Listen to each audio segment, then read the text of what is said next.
welcome to In the News for June the 23rd, 2023. I am Brett Birdie from appsandlaw.com. And this is Jeff Richardson from iPhone JD. Hey, Brett. Hi, Jeff. Another day, another point update. Point one update. More specifically, 16.5.1. I think this was just released maybe a day or two ago. Very small update, but very necessary. We've talked about these in the past. These are very small updates, but they are important because they usually carry with it a couple of security updates, if you want to call it that, which can be very important. They're minor updates, but important nonetheless. Exactly. And, in my mind, there's two categories. On the one hand, every update has some sort of security update. It's just inevitable there's something. But then every once in a while, you have an update where you see a news story like this one that uses the two words that I hate to see: actively exploited. Somebody out there, this is not some theoretical, but wouldn't it be, neat if a hacker did this? This is, there's actually somebody out there in the real world who we believe is actually taking advantage of this flaw right now. Now, what are they doing with the flaw? It doesn't necessarily mean they're taking over iPhones. Maybe they're just making your iPhone crash or something like that.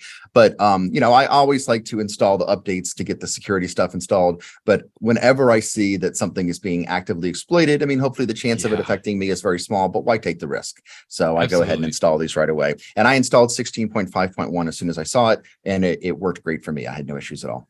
Right. Like on my phone, I think it may have taken maybe 8 minutes, 10 minutes. Now I've got an iPhone 14, so it's pretty fast. I haven't yet done it on my iPad simply because I was using that for another seminar I was given today.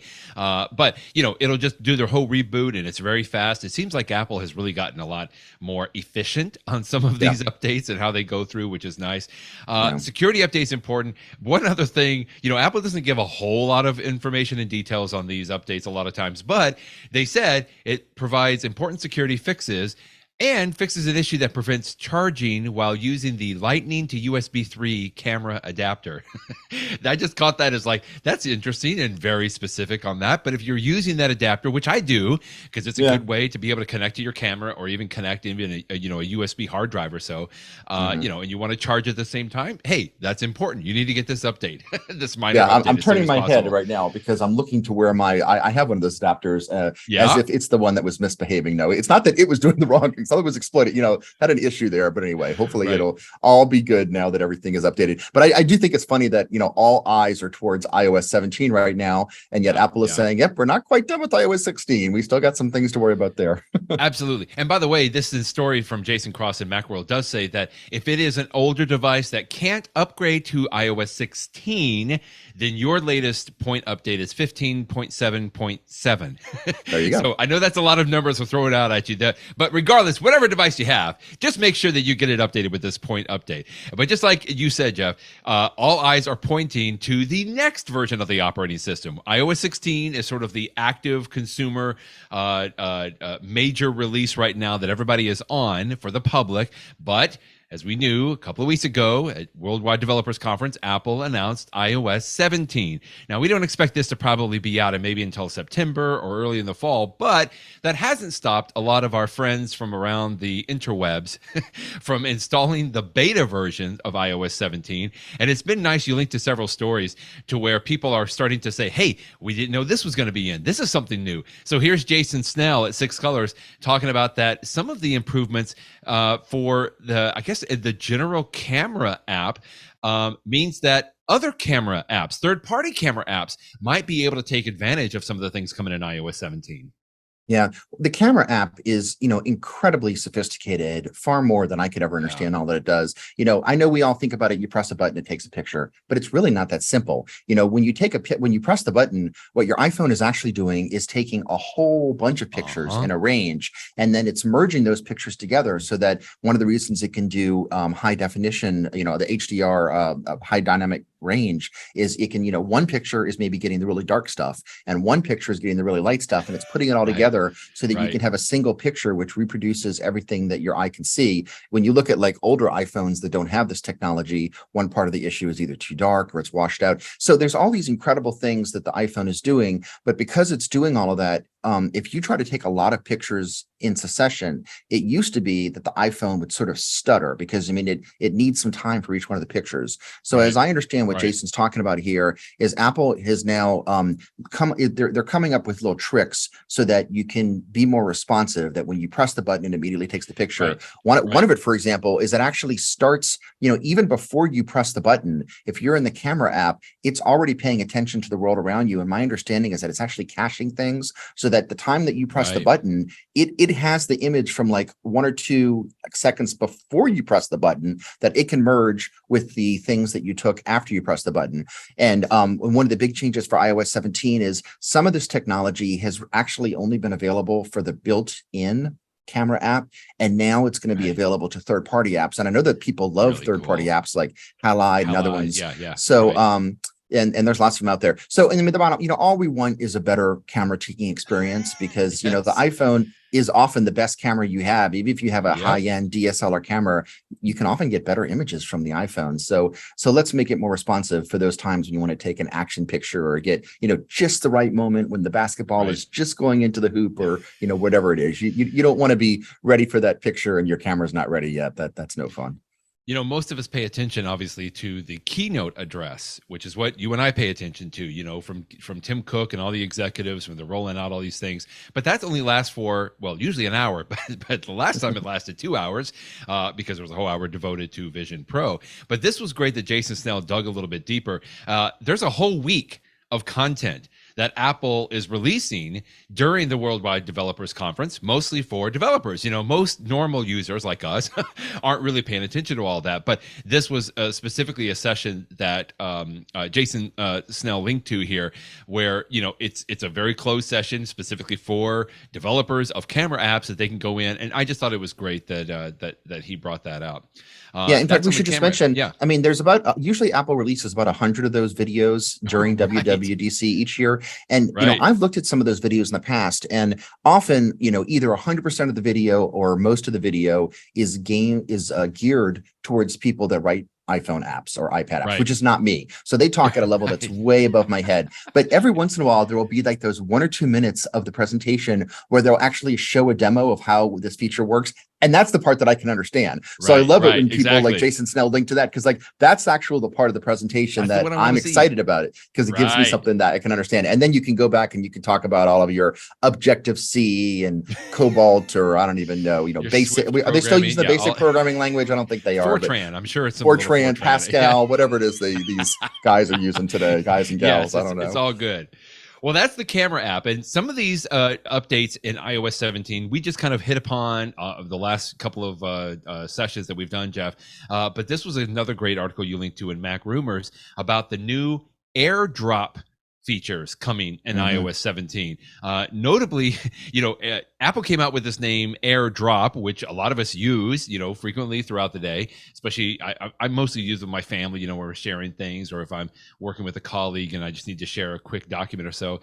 But a new thing that we did see is name drop, which is an easy way, if you can see the screen here, is an easy way to share your contact information. I don't know that a lot of people have been able to use this yet, because in order to do it, you both have to have iOS 17, which most people don't have yet. But this was a nice little article here about some of the other things coming to the AirDrop technology too. Yeah, it'll be interesting that you can simply take your iPhone and put it close to somebody else's iPhone, and you'll both see options on your screen to share your contact information. That's pretty cool. Another cool AirDrop thing is and I've definitely had this happen before, where you start to send a big file to someone over AirDrop. And I'm specifically using AirDrop because it sends the full quality version of the video, for example. But if I've got like a 4 or 5 minute, 4K video, that takes a while to transfer. And so once I start the AirDrop transfer under the current system, if you move your phones too far away, then the transfer stops. And that's frustrating when it's like a 5 or 10 minute transfer and 8 minutes into the process, it's lost. That's no fun. And so I love that Apple is smart enough to have this thing called continuing AirDrop over the internet. So once you start the process, even if your phones subsequently are in different rooms or different cities, you can drive somewhere else, it will continue the download process just by using the internet as an intermediary. So as long as you have internet access, via Wi-Fi or cell phone. And I mean, that's a great, that, in real life, people won't understand how this works. They will just notice that AirDrop works better because it doesn't, stop the sending the file. That's all people will notice. And that's all that really matters. So I'm excited about that. And I'm glad that Apple's doing that. Yeah, this is good.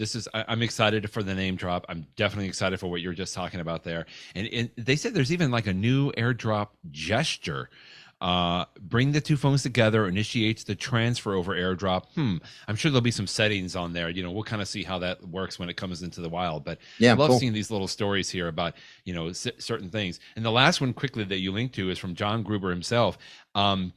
This was, he reported on someone, Tim Hardwick, using iOS 17 beta to where the QR code scanner. So most people know, I remember this was one of my tips a while back too. Most people know you can open your camera, the regular camera on your iPhone, and you can point it at a QR code. And as you do so, there'll be a little yellow box, a little tiny yellow URL that'll pop up, and you can tap that. But as John Gruber and Tim Hardwick both point out, that yellow URL will move around, right? You got to be kind of quick and being able to tap it. Now, I didn't find that it was that big of a deal, but it is. However, I love this.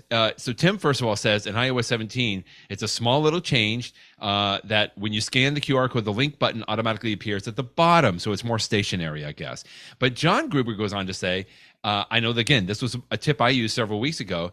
Instead of using the camera, you can go into your control center and add, I think it's called the code scanner, or it's the scanner app, I believe. Yeah, code scanner. And I love this because literally it is just sort of a sandbox thing. It does it beautifully, Jeff. It just hones in, focuses on that QR code, and it kind of like enlarges it. And instead of, looking at everything else, it automatically jumps to that URL. So you got to trust it. Some people that we know will say, you got to make sure you trust it. Anyway, I love using that little control center shortcut in there. Sounds like it's going to be a little bit easier to do even with your regular camera. The only thing I will say, and even John gets into this, in that control center code scanner, it is sandboxed. Like, in other words, it'll go to a website, but if I jump back into my email, and I can't come back to it. Like, it's a sort of a sandbox thing unless I open that in Safari. So just a few things to watch out for. But again, something simple that we're going to see getting tweaked in iOS 17 is this the code scanner, because I do see that more often, that people are using those QR codes a lot more. Yeah.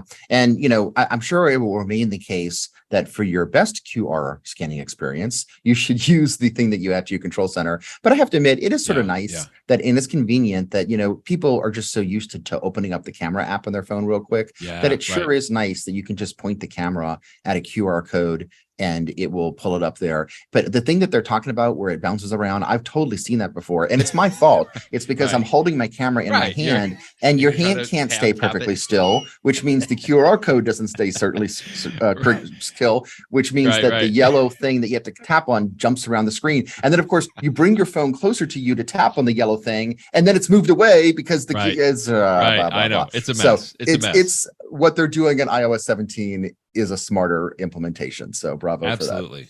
All right. Most of those things are specifically iPhone, although a lot of it will work on the iPad. But one story you linked to I thought was great, specifically is a iPadOS 17 bringing much needed changes to Stage Manager and widgets. First, we've talked about the widgets before because we are very excited about the interactive widgets that will be coming.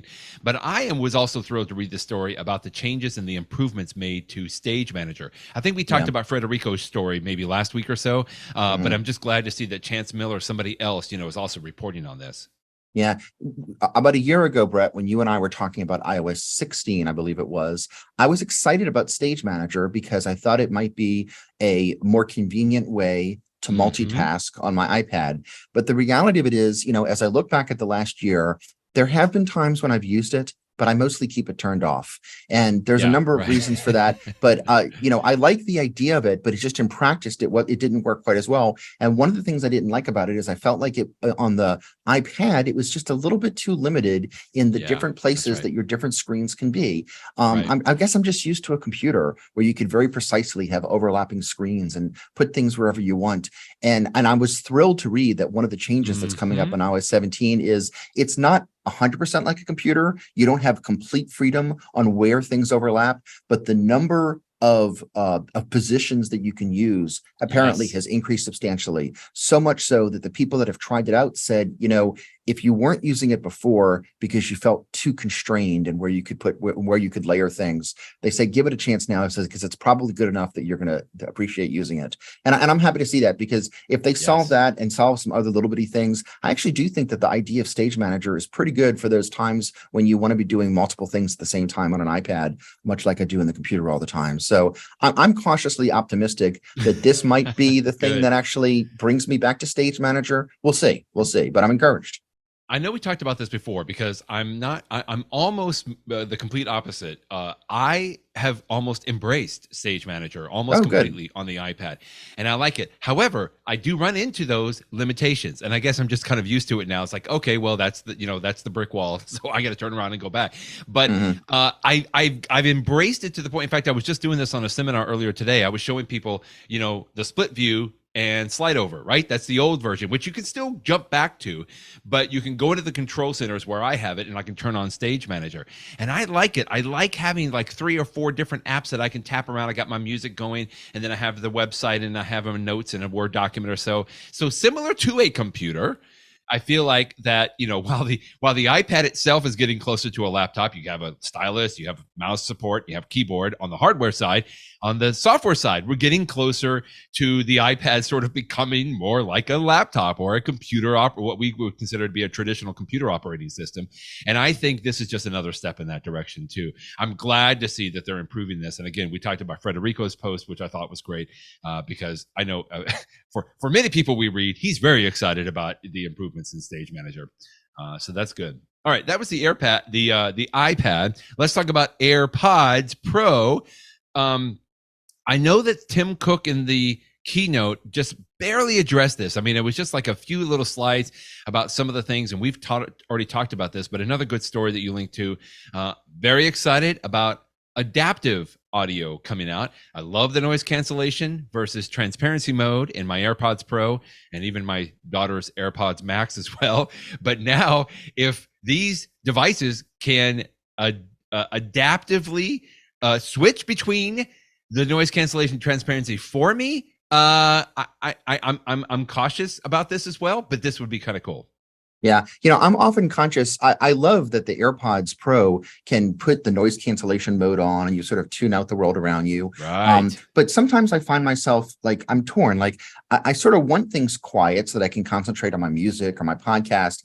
But at the same time, if somebody walks up to talk to me, I don't want to have to say, wait, let me squeeze my thing. Now let me get into transparency mode. And now I can start to hear you, because that's obnoxious. And so what I usually end up doing instead, Brett, is I just take one of my AirPods and take it out of my ear, because that you can do really fast. And then you can hear the person. And then it usually slips out of my fingers and I drop it on the ground. And I think, oh my goodness, is this 99th time that I've dropped my AirPod? Is this going to be the time that it stops working? So it's so annoying. So Apple is hoping to solve all of this with this sort of in-between mode that's going to be coming in, so that you can stay in a noise canceling mode, but if someone starts to talk to you directly, then your music will, I forget if the music dims, but I think maybe it allows the voice to come through. I want to actually try it to see how it works. But the idea of having an in-between mode, I'm all for it, because I love noise cancellation, I love transparency, but sometimes I sort of want the best of both, and maybe this will give it to us. I hope so. It would be great if it does. Apple's even going to give you personalized volume, Jeff. This is a new feature that they say they're using machine learning to let AirPods understand, like, what volume do you normally listen to? And then the last thing quickly on here, again, all of these things, I feel like I can't decide upon it until I actually use it. But now you can mute or unmute a phone call, where if I'm on a phone call with my AirPods, my phone's usually sitting there. I have to pull out my phone, and then, there's the mute button on the actual phone itself. But if you reach up and click your AirPod, it would usually hang up the phone call. Am I right? Like, that's how it works right now. But now Apple is saying that they are going to allow you to mute your phone call by clicking your AirPod stem. That's just going to be a little bit of a muscle training additional aspects there. I think it sounds good, but anyway, again, things like this remains to be seen, and we'll just see kind of how it works out once we get our hands on that. Yeah, I'm looking forward to that one too. All right, iPhone, iPad, AirPods, now Apple Watch. Nice little story you linked to here, where it was I think it was a German publication. So if you read German, you can go and read the whole thing. But this was a nice little summary of the Apple executives discussing why there are no third-party watch faces available for the watch. I guess I really hadn't pined for that very much, Jeff. But now that they talked about it, I'm like, yeah, why are there not third-party watch faces available there? And I feel like they kind of gave an okay explanation for this. Yeah. What do you think? It's something that I've actually wondered for a long time. I think that there are very creative developers out there that could come up with some really useful, watch faces that have just the information I need. And I would love to have it, but I understand it's not as simple as turning it on or off, because there's a million considerations in terms of how much battery they use and how it works with everything. So it's funny, when I saw this article, it says, Swiss newspaper, and then it has the name of it, published this thing. The first thing I did is like, well, let me just read the article. So I clicked on the link, and then I realized it was all in German. So I was like, okay, I'm not reading this. So then I went back to what you're showing on the screen, which has the highlights in English. So like you say, they do address the issue, why are there no third party, and, he basically says, the short answer is because we can make sure that everything is safe and works accurately if you just have the Apple home screen. And, I'm sure to a certain degree that is true, but, on the Mac, they let you do whatever you want. On the iPhone, they give a little bit of flexibility. It does seem like part of me feels like there will finally be one day when you can actually do this. Even CarPlay, where Apple is so restrictive because you're driving a car, for goodness sakes, they don't want you to get into a crash. You can't, developers that want to have an app in CarPlay can't just upload it to the App Store. They have to be specially approved by Apple, and it has to be a category of app that Apple allows in CarPlay, but they still allow it. So if a third-party map app wants to be on the CarPlay, they can get approved and they can do it. And I would love it if maybe one day Apple could find a way, even if it's just a limited number, but to have some options for different watch faces. But who knows? Maybe it'll never happen. I found it interesting. One of the comments they said in here is like, well, we already do have many modes that you can customize in Apple Watch as well. And they do. You can, do different colors and different faces, depending on the one. You can add your own photo and build that. I got to admit, I don't think enough time in my Apple Watch app on my iPhone to develop these. I usually do that on the iPhone. I just feel like it's a little bit easier to do that. And then I can add that into my list. And sometimes I feel like I'm not taking full advantage of what is available, but I sometimes get overwhelmed too. Like, there are a lot of options there for customizing now, but I see what you're saying. Like, I would like to have a trusted developer, create something that is just fantastic, and then I can just add that into my list. But not like yet. one that he uses, Apple has an app, it may be called Stripes, I forget, but you can control how many stripes are in the screen and what the colors are. And so I have one that from my daughter's school, the colors are green and white, so I can put my green and white. I'm putting on the camera. And then I've got one that from Mardi Gras time has got the purple, green, and gold. You can see that on the camera. And then when it's Christmas time, I might put on my red and green. I don't know if any of these are showing up on the video version of this podcast, but you can customize some things like that. But what if I want to have an app that has like some workout stuff on the left side and some other stuff on the right side, whatever else, that somebody could come up with a better mousetrap if Apple just let them try. So we'll see. Maybe one day. All right. So we talked mostly about hardware. Well, some of the iOS, updates and everything for the iPhone, the iPad, the AirPods, the Apple Watch. This was an excellent article that you linked to from John Voorhees over at Mac Stories about Apple services. I don't remember that we talked a whole lot about this in the keynote, or I remember, maybe some of the details kind of bubbled up, but this was a great little collection here that John put together about what are we going to see in Apple Podcast? What are we going to see coming up in Apple Fitness or Apple Music, or even what was the other thing here? The Apple Maps, and even maybe Crosswords. There was just a whole lot of stuff that he put in here, but it was encouraging to see that obviously Apple is going to put some time into improving some of the access to their services that they have already too. Yeah, I don't use the Apple Podcasts app because I use a third-party app Right, from when right, I right. listen to podcasts. But Overcast, which we've mentioned before. But Right. I have to admit, when I look at the improvements here, I mean, they've got like a better directory, and they're going to have more characterizations, and they've got more options for putting stuff in the queues and stuff. Apple is slowly making the podcast app much better and better. And I know that tons of people use the Apple Podcast app. Yeah, of So I course. mean, I think that that's great. We've talked about one of the improvements coming to the maps is like if you're going to be traveling to another country, you can download the map before you get there. So that way Yeah, you don't have to so worry about good. if you have a cell phone connection, you can still have the maps there. And all sorts of other things that are coming to this is a great article that has tons of details in it. And the Apple Music is, I mean, I think John jokingly called it the karaoke-like feature by displaying singers on your Apple TV if you connect the Apple Music app or you use the Apple Music app even through your Apple TV, not necessarily on your iPhone. I thought that was pretty good. At the very bottom here, I found that this was interesting. First of all, also quickly, I love the Apple Fitness Plus app that is on my iPhone and iPad. And John mentions quickly here that it is difficult. The thing that he mentions that when you're done with one session, like I got to go all the way out, back all the way out and find another session, and they have different categories, strength and core and treadmill.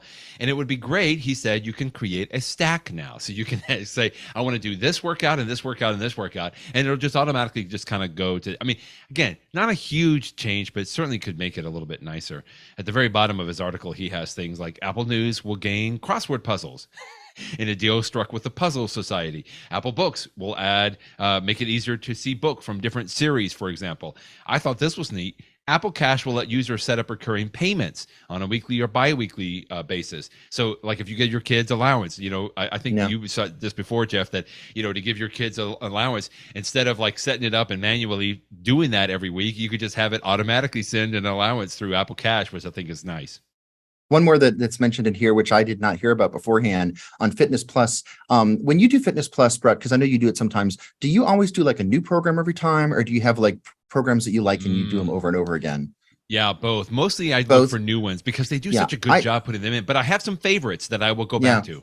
And that's what I do too. I usually like looking at new ones, but every once in a while I'll have a workout that's like, you know what? I just felt like that was a good workout. Yeah, and so what I'll do is I'll add it to the favorite or whatever. And so anyway, for those times when you do want to go back and do something over and over again, he says that there's going to be a feature that you can choose to prioritize either the instructor's voice over the music, so it's easier to hear the instructions, or just the reverse. You could prioritize the music over the voice. And so, his thinking is, if you have a workout that you've done so many times, you know how to do it, you're watching them on the screen, you just want to listen to the songs and do your workout, you can actually adjust. I was like, this is clearly a product that's no longer at the 1.0 stage. When you start making these sorts of changes to your product, you are truly just sort of, working around the edges to make it better. And so I mean, I may use that feature, but whether I use it or not, the fact that they're now at that level of sophistication and tweaking means that, Apple's really putting a lot of time and attention into Fitness Plus. And that's just one example of all of these different things up there. So if I'm not mistaken, now with iOS 16, you can do Apple Fitness workouts with just an iPhone. Like you don't need an Apple Watch. However, it does work much better if you do have an Apple Watch, whether you watch that, even on the iPhone or the iPad. And again, I keep coming back to this idea. Like Apple is really putting a lot of work into the health components here. And yeah, it's just great to see that this is the fitness app is even getting some additional love there. Well, okay, here's one non-Apple story, I guess, even though we have Apple in it that you linked to. Wi-Fi 7. Boy, talk about some really geek speak here. Apple is planning to bring Wi-Fi 7 support to the iPhone next year. That sounds great, because when I hear Wi-Fi 7, I'm just almost thinking, okay, it's got to be faster, better. But even if it's built into the iPhone, it's only going to really help if you can connect yourself to a Wi-Fi 7 enabled network. Am I right? Yeah. So like, for example, if your house doesn't have a brand new router that supports Wi-Fi 7, then when you're home, you're not going to be able to take advantage of it. But one of these days we all replace routers from time to time, or maybe your business or the coffee shop you go to gets a new router, and then it'll take advantage of the newest version of Wi-Fi. And so why not have the support? By the way, this is not Apple official. I think this is still just a rumor, but we all know that at some point the iPhone will support Wi-Fi 7. Oh yeah. And why is it better? Because it's faster. I mean, it's the same reason that they're always better, because it it does better. There are some particular reasons that this one does better. It allows you to simultaneously use different radio bands to put them together so that you can maximize the speed. There's all these technical reasons, which I actually did enjoy reading about in this article about why it's going to be better. But, bottom line is, speeds are faster and more reliable, as is always the case whenever they improve Wi-Fi. And, when you think about where Wi-Fi was, 15, 20 years ago, I mean, Wi-Fi today, we're now at a point where if you have access to a Wi-Fi hotspot, you're usually completely fine. Any kind of video, anything else. It wasn't that long ago that wasn't the case, but why not make Wi-Fi better? Sure. One quick story for our Where You At segment. Where You At? This was Cincinnati, Ohio television station had a story about how a woman, Ms. Watkins here, wasn't feeling very well. She thought, well, maybe I just didn't have enough to sleep, to eat that day, and I'm just going to take a quick nap. And if I understand the story, the Apple Watch woke her up because it detected that her heart rate was 178, very high for over 10 minutes. And so the Apple Watch was like, this is not right. You need to get this checked out. And it turns out it may have saved her life. Yeah, so she went to the hospital, and sure enough, she had this very rare type of cardiac issue where she was describing, like, if it's in this part of your body between your heart and your lung, the survival rate is what it was a scary situation. Not good. So thank goodness her watch gave her the encouragement to go to the doctor and have it checked out, because otherwise it could have been a very unfortunate story. And you see these types of stories all the time. But however, when you introduce this story, Brett, as someone who lives in Ohio, how can you say WKRC in Cincinnati?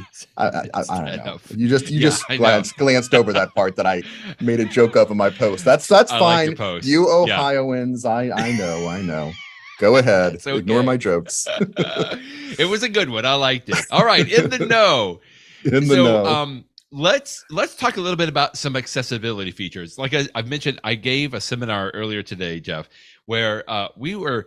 For whatever reason, my co-speaker and I were really digging into just some of here are some neat tips that you can do with the iPad and the iPhone. And it just reminded me a lot of times there is so much built into the accessibility components within the iPhone and iPad, meaning that I take advantage of a lot of these. Some I don't even realize anymore just because they're kind of, part and parcel of my use here. But some others I realize, I haven't used that in a long time. Regardless of your need for accessibility features, there are just some really great things built in. Here's the one that I came across back today. If I have a website or an article or a document open on my screen, whether it's the iPhone or the iPad, I will obviously can read it. But sometimes I just want to sit back, close my eyes, and I like to have my iPhone read the article to me. Now, I've got some other apps that I've done this before and other people have talked about it. But today, there is a way that you can just have a little tool built into the iPhone and the iPad that will read it to you. This is found in Settings. You go into Accessibility, and you go to Spoken Content. Is the name of it, Spoken Content. And the way that I really like to use this under Spoken Content is I turn on a little toggle called Speak Screen. And what that means is that now when I go into an article, let's just say I'm going to bring up a website here. Let me see. It was a story here on eDiscovery Reference Model. I simply take two fingers and I slide them down from the top center of the screen. And when I do, you can probably hear it's starting to read it to me on this. Right. And I've got this little toolbar in the middle of my screen now that allows me to jump to the next paragraph of the sentence. I can pause it, or I can speed it up or slow it down. And I also have a little finger that's on here so that I can scroll, I can move down to a part of the page and say, start reading from right here. And I can tap it and it works. And there's a little X on here. So when you're done, that little toolbar it actually auto hide itself, but you can hit the X and then it disappears and it stops reading for you. But I love just having that on. I thought when I first turned it on that I would accidentally enable that a lot because, the two fingers sliding down maybe, but I don't. It turns out it's kind of hidden there and it's just available for me when I need it. So that is the Spoken Content accessibility feature, and turn on Speak Screen. And you just use those two fingers, slide down from the top center. And it's really nifty just to be able to have that available. Apple's always done a great job with accessibility features, not only because they have so many of them, but also because so many of them, I mean, maybe they were specifically designed for people that have specific, preferences and needs, but like all of us can take advantage of them, which is really great. The one that I was noticing today was another accessibility feature that if you go to settings and then accessibility and then motion, there's a number of ways that you can reduce motion on your phone. Like maybe it makes you feel nauseous or something like that if you've got too much animation or too many things moving around. And so there's a number of ways number of things you can do to simplify that. But one of the features that is within this section is you can decide whether you want to turn off having videos play automatically. And this setting, I mean, it's specifically designed for Apple apps. So for example, like if you're in the App Store and there's, some apps might have a video preview, it makes it that instead of the video just starting automatically, you actually have to tap to say that I want the video to start playing. And I mean, goodness knows, we all know from, watching television. I mean, it drives me crazy sometimes when I'm on Netflix or Amazon that you're just trying to pick something to watch and it's playing previews and sound and everything else. I'm like, be quiet. I just want to look through that stuff. But if you're the one that's like, don't play video unless I really want you to do so, you can go into settings and turn it off. Now, I'll warn you, it doesn't necessarily work with all third-party apps. Apple has opened this up to developers. So some developers will take advantage of it and respect your wishes. Others, not so much. But it's at least a place that you can go if you know that you never, ever want videos to play without your preference. Here's at least something that you can do to reduce some of them from auto playing. And then on the flip side, if you don't mind it, you can make sure it's turned on, and that way they'll just auto play. So it's just another little example of something that, maybe it's, wasn't specifically designed for the general public in mind, but the general public can absolutely take advantage of this feature if it's something that's just your personal preference. Yeah, and that's under the accessibility. It's settings, accessibility, and then motion. Like and then motion. I see that I've got mine turned on because I think I remember it was several years ago now when the App Store allowed those videos to be on. Like it used to just be static images, and it still is for the most part many times, but there are some apps that will give you like that little preview. And I think I had it turned on, or I left it turned on, when I remembered that came about. But I don't know, I'm considering turning that off because just like you, I get more frustrated. I hope there's the setting for Apple TV. I'm going to go check that because I like sometimes when they play a little bit of the trailer or something, but I just don't need the sound all the time, right? Like, just give me an idea, but I know what I'm looking for. You just wait, you hush. I like it. All right. That's a good tip. I like it, Goo. Just generally check, look around in the accessibility options and settings. I mean, there's really just some really, really amazing stuff that Apple continues to do in there. That's wonderful. Jeff, as always, thank you, sir. And I think that was good for covering all the new and updated things for this week. And we'll talk to you next week. Thanks, Brett. Bye-bye, everybody.